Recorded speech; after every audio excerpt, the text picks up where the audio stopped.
Some kind of beautiful day here in Ontario. I know it looks a little bit of look there. Now that is the snow. No, there's no snow. It looks like snow though, right? Just a little mud where the snow was melting. It is, oh, that's not right. It says 27 degrees. That's ridiculous.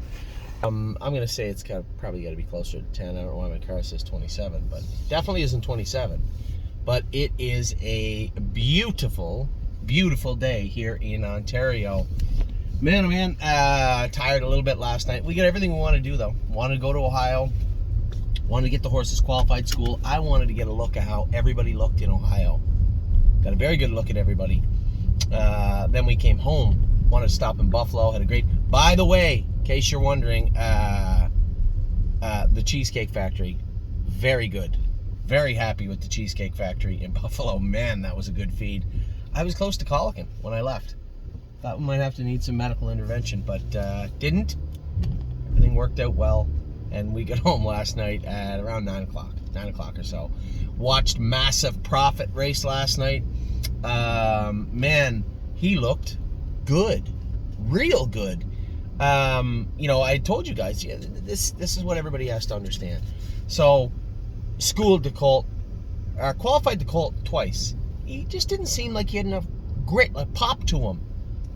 So we schooled him. Again, 59 in the schooler. I said he's getting better. So clearly it was just a work-related issue. The horse just needed more work. Put him in last night. James drove him. Man, he drove him good. Up the inside, wheeled him out. And James had seen him qualify a couple of times, and he said, kind of looks ordinary, that horse, right? I said, I think he just needs a little more work. He drove him last night. His answer to me when I said, how'd you like him? He said, very, very good, is all he said. Very happy with him. That's right, I reheated my drink from this morning, and I'm heading back to the farm, leaving Mohawk Raceway. So I'll get you caught up on all of what went on today. We had a ton of horses going today. How many qualifiers did we have? We had, let me just start. Rather than try and count them, I'm going to start. I went with Twinkle in Her Eye. I thought she was good. The first race, you guys didn't get to see it. They didn't start the live feed till like the fourth qualifier. Bit of a dog's breakfast. The horse on the front made a break and kind of got to the outside, and then another horse, then Chris Christopher, come up alongside me and said, no, you cut it. And I'm like, no, you cut it. He's like, no. Away you go. Half in like 1 and a piece, a mile in 2 minutes, 28 and a piece. I thought Twinkle was okay. Peanut Butter and Jelly, honestly, those two fillies are a different variation of okay, right? Twinkle looks like she's got a little more to offer than Peanut Butter and Jelly does. We have three fillies right now. The Better Be Sawyer's a decent filly. These two fillies are decent, but I wouldn't say they were necessarily stake horses or a necessity to even keep them for an extended period of time. We're going to give them their chance. We're going to let them work into themselves. I know Harry likes Twinkle in Her Eye. She's got obviously well-bred full sister that went in 51 and made close to $400,000. There's a reason we bought these horses. They all have great stories. They all come with great stories, don't they? Peanut Butter and Jelly is, that family's very, very, very strong. Both her and Better Than Sawyer. Lots of depth in those families, but these fillies just seem okay. There's nothing wrong with that. They have overnight racehorses. Not the end of the world. All you have to do is change your projections. Look at them and say, okay, now I don't believe they're going to be sire stake horses. Where do we race them? How does that look? We still have this series in the city of London coming up and things of that nature. So we have places to race them. It's not a necessity where they have to leave right now. But I don't think those horses are going to be long-term projects for the stable.ca. Maybe Twinkle. The other two fillies, no, don't think so. Which is, as I said, people are going to hear that. Some people are going to be upset. Some people even message me and try and make cases for these horses. But guys, you don't sit behind them. You can say, oh, the sister was really good at 4. Well, that's wonderful. We're not keeping them till they're 4. So those fillies will do. They'll serve a purpose, but they're serviceable horses, but they're not keepers. So that's it with those fillies. Nothing wrong with that. We'll race them in the overnights coming up. Maybe another qualifier for a Peanut Butter and Jelly. You see Better Be Sawyer's in to go this weekend at Flamborough, Nominers at 2. And of course, Twinkle in Her Eye, I suspect he might want to race her at Flamborough. He might come back for another qualifier. I don't know. I reported to you last week that he was definitely going to give them another qualifier, and then he just put them in to go. So I don't know. I haven't confirmed with Harry what his plan is. They may be in to go. They may requalify. I don't know. I believe Mario thought maybe racing the other filly at London wants her Flamborough, so she might be in to go, the peanut butter filly. We'll see. So that's that. Brave World was exceptionally good. Those are good horses. Jimmy Connor B, who is a brother to Better Be Sawyer, who raced, I believe he raced in the North American Cup. Very fast horse. He qualified in with Brave World. Brave World, from my math, 57 last quarter in 27 flat, last half in 55 and 4, if I'm not mistaken. James said he was very, very good. So good for him. He's ready to go now. We'll have him in to go this week coming up. Resolute Bay, you guys get to see him. So I'm sitting there and I'm down to drive Resolute Bay. I said, James, there's no point in me going Resolute Bay. He's going to race in the maiden here. You drive him. Drive the horse.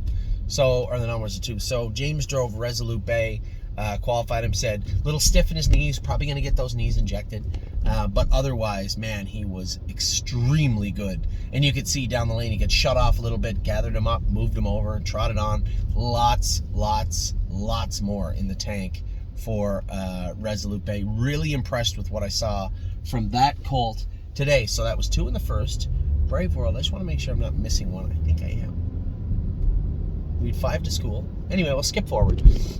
So those were the qualifiers over. The last one was in the 5th. Schoolers are coming up. We have Unbeatable Kemp. Now, they only have 4 schoolers, which is a lot more than they even usually have. So I put Unbeatable Kemp in with pacers.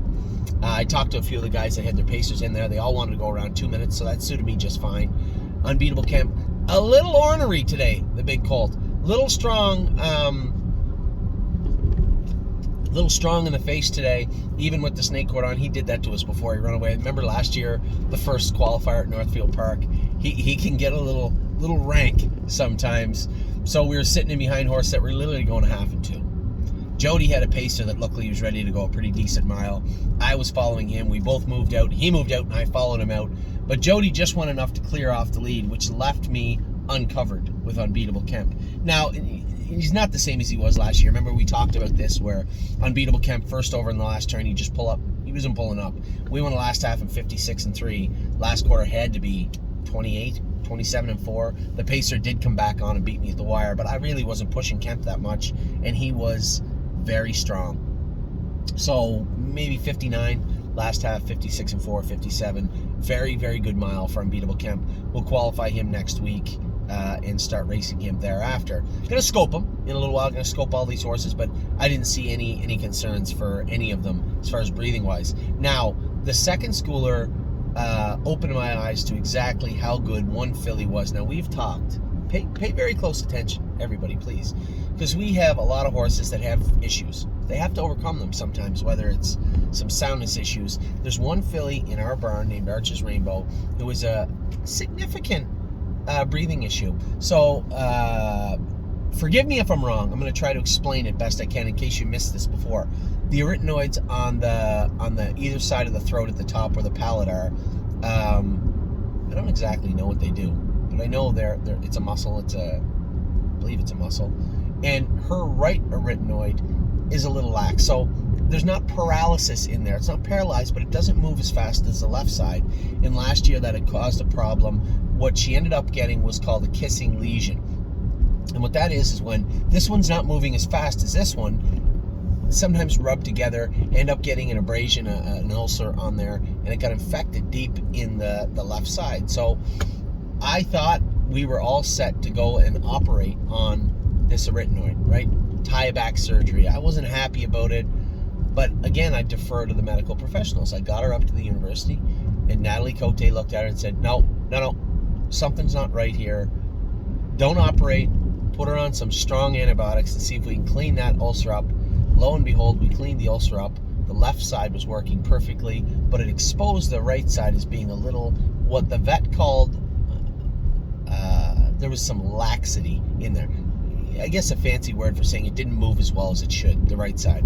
So it creates what you could hear, a little muffle in her airway when she's training. Now, the obvious question is, will that cause problems moving forward? Will this filly race with a deficiency because of this? I would have to say the answer was yes, but what you'll have to understand about racehorses is they are incredible machines, and sometimes they can overcome almost anything, it seems like. So we trained her down, trained her in 2.6. I trained with her. I trained High Gear No Fear last week. She was behind me. I could hear the flutter a little bit, but nothing serious. But what I wanted to see, what was most important, was to scope her after. Did it get inflamed? Was there constriction? Was there an issue in there? We scoped her. There was not. There was not. It was perfect. Now, the laxity was still there, but everything was perfect. So, Harry wanted to go and school her today. So I'm like, I'll go with her. James can go with Blue Bayou Dio. We're going up to the gate, and I'm trying to gauge the horses around me. I asked Doug McNair how much you want to go. He said 58, 59. A little much for her. I'm thinking 2-1, 2-2. I go out of there. James wants to follow me because Blue was making a little noise 3 weeks ago. I want to make sure she was good. No noise. She was perfect. So it's stacked up. Dougie, me, James, and a bunch of other horses. All right, we get over the half in 103. 102 and 4, 103. 3/4 and 132. I move out from the 2-hole and pounce on Dougie right away. I'm floored. I can't believe how strong this filly is.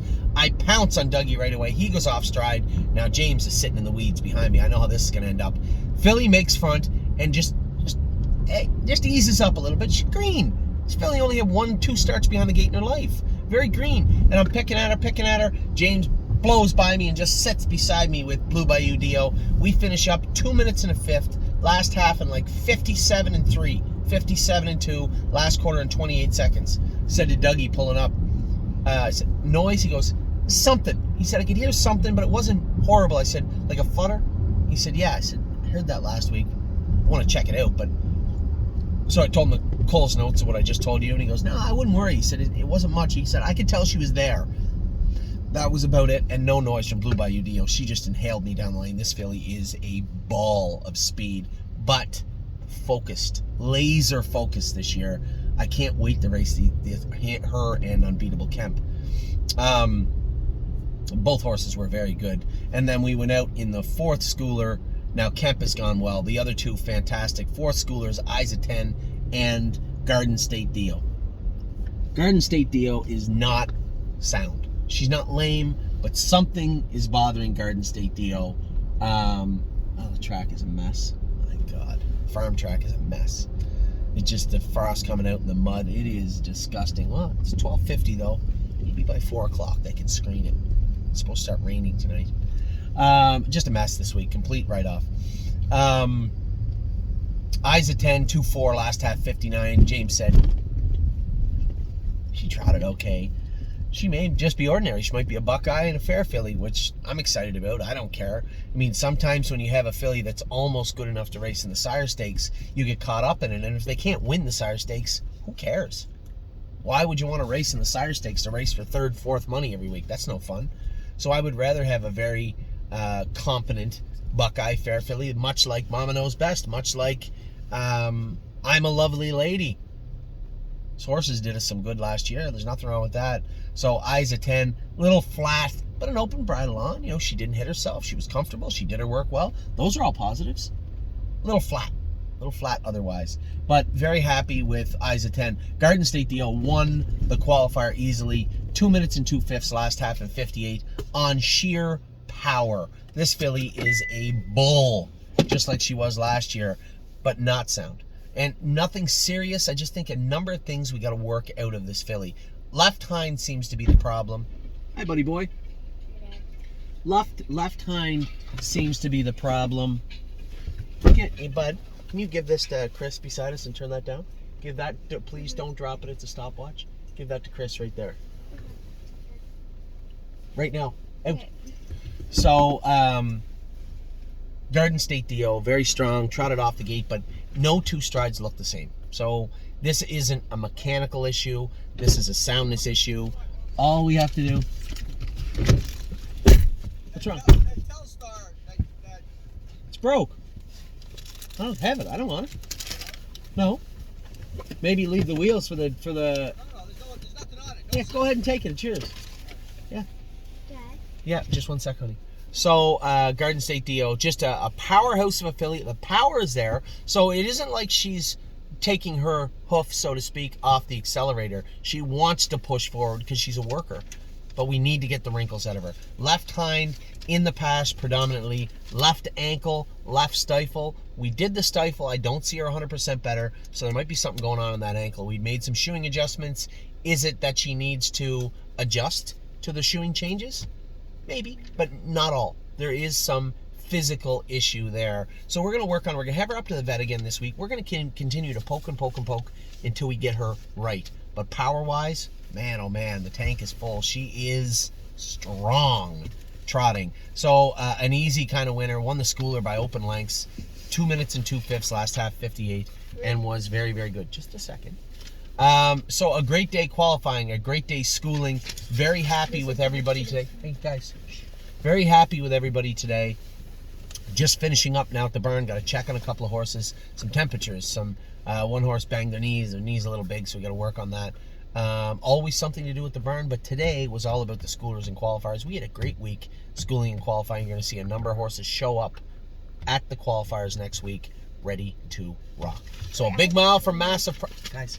A big mile for massive profit last night. Nothing going tonight in Canada. I don't think we've anything going at all on Friday night. But tomorrow we got Patrick the Piranha Bolt Power going here in Canada. Sunday we get the 8-hole with Levitor, and then next week it's all about a new stake race and 5 horses heading to Miami Valley. Oh, Sunday night is also, Sunday afternoon is no free lunch with the rail at Miami Valley. My apologies. So a lot going on, but today it was all about the qualifiers. Everything went well, very happy. Some of them will be back again for 2 qualifiers. You're going to see at least 1 more qualifier from Will to Win, probably 2 qualifiers from Isa 10, but other than that, green lights across the board. Take care.